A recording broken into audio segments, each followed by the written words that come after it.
Ba xôm group nâng chìm riệp số bằng bài bong phone bà ngày nayខ្ញុំមានដីមកកន្លែងទៀតហើយមកហាកំពូស្អាតយកតែមែនតែនតែម្ដងបាទហើយចិត្តផ្ទះអ្នកភូមិខ្លះមែនតែនតែម្ដងបាទដីនេះនៅជាប់ផ្លូវបន្លាយបាទបន្លាយ15ម៉ែត្រហើយដីនេះមកហាស្អាតតម្លៃក៏កាន់តែល្អកាន់តែពិសេសទៀតបាទហើយនេះគឺជាផ្លូវចូលដីបាទហើយនេះគឺផ្លូវ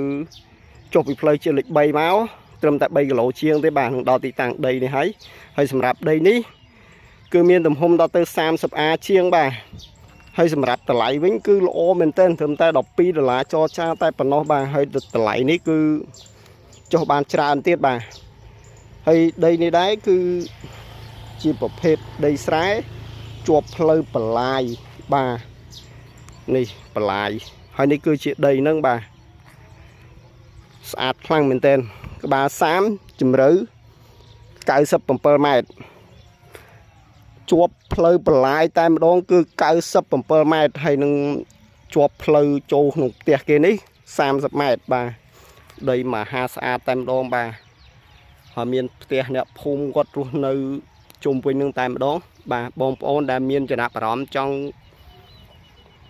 ទិញហើយទុកចំណេញឬមួយក៏ធ្វើជាផ្ទះលំហែឬមួយក៏ទុកសាងសង់លំនៅឋានក៏បានដែរបាទហើយខាងមុខដែលមើលទៅឃើញនោះ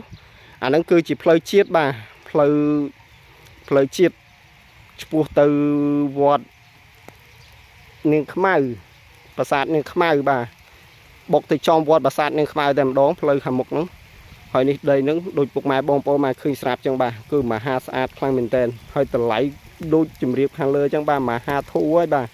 មិនមានទេបាទនៅតំបន់នេះបាទហើយបើសិនជាពុកម៉ែបងប្អូនមានចំណាប់អារម្មណ៍អីអាចតំណមកផ្ទាល់បានបាទសូមអរគុណបាទ